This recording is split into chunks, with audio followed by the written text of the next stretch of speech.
Now, let's write this program. This is in your chapter 3, simple loop. The problem is to ask the user to enter his or her test scores for 5 tests and then display the test score each time. So since we are doing it for 5 tests, we will use a loop.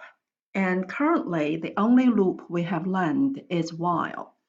So first of all, we know we need to repeatedly do this for 5 times. So let's declare a loop control variable, call it count, and initialize it to 5.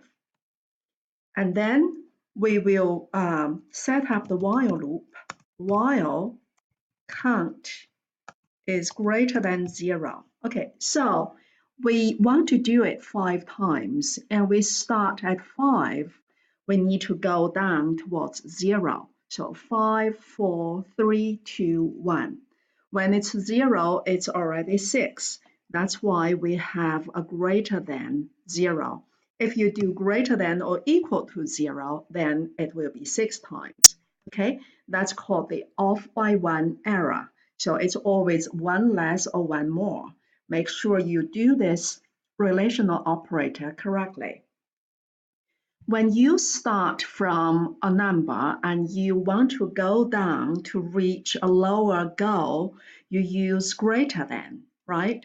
If you start from low, you go high, you use less than. So for now, let's do it this way.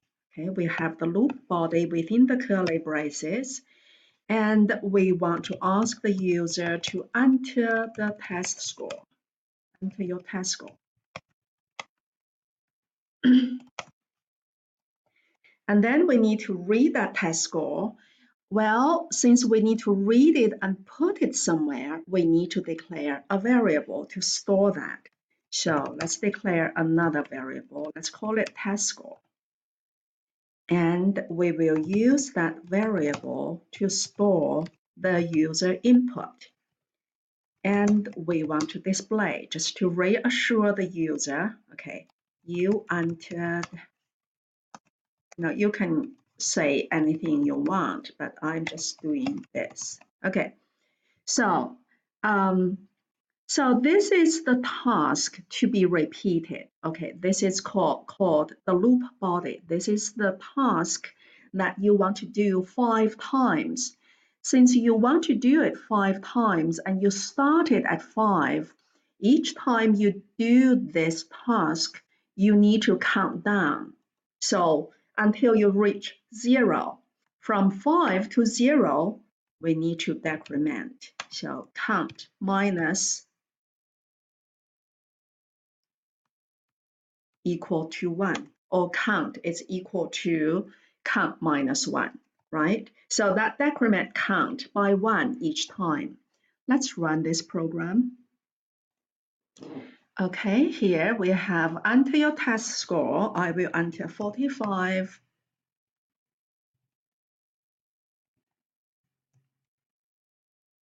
And that's it. So that's 5 test scores using a loop. Okay, now how about we redo this? Let's initialize count to 0. This time we want to go up. To go up, we want to do it 5 times and we start at 0. So 0, 1, 2, 3, 4. That would be 5 times. So this time we are going from low to high. So we use less than 5 because if it's 5, we need to stop because 0, 1, 2, 3, 4, that's 5 times. When it's 4, we still repeatedly do this. When it's 5, we stop.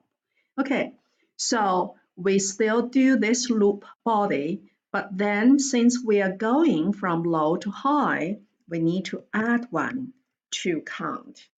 So the first time it's 0, then it's 1, then 2, 3, 4. And when it's 5, it stops. Let's run this. Okay, so you can see it's exactly the same, right? Okay, That's how this loop works. Okay, remember this is a while loop, right? This condition has to be true for this body to be executed. What if you initialize count to 5? Then count is 5, 5 is less than 5. This condition is not true, then the body will not execute. So that's a while loop. That means it may not execute at all. If the condition is not true, it will not execute. Now let's do another loop, the do while loop. Okay, the do while loop is to do first and then check the condition. So if you look at this programming exercise, this is after all the explanation. We do exactly the same program, but this time we use a do while loop. I will do it and then I will explain it. Okay, this is the do while loop. I'm still using the same variable. And let's see the difference, okay? So count, I changed it to 0, and this will run 5 times. And then when this loop ends, count is what? Count is 5. If you trace it, you know, right? Because when it's 5, the condition is not true and it doesn't execute anything. So after this loop, count is 5 already. But because this is a do while loop, it will perform this body first and then check the condition. Let's run it. This is the while loop, if you remember. This is running the while loop, okay? And then press any key to continue. If you look at this, I run it, it runs 6 times. The first 5 times are done with this while loop. The last time it's this do while loop. So even though this is 5, count is 5 already, it still runs this. And then it checks the condition. Oh, count now is 6. So the condition is not true. It does not go back to redo it. It exits. This shows you that the do while loop will execute the body at least once because it checks the condition after the loop body is executed. So now I added this statement. After this while loop, remember count becomes 5. I'm reinitializing it, reassign a 0 to it, reset it to 0. And now this will run 5 times. Let's run it. Okay, so here. And notice I changed it just to show that this is in the do while loop. Okay. It still runs 5 times because we changed this to 0. I want to stress the fact that this while loop will check the condition first, as you can see, because the instructions, the statements will run one after the other from top to bottom. So the first statement here is to check the condition. If the condition is not true, none of these statements will run. While for the do while loop, it doesn't check the condition first, it runs the body first and then check the condition. So that's why the do while loop will execute the loop body at least once. And the while loop may not execute the body at all. Another thing to remember is with this while, you need to remember to put the semicolon at the end.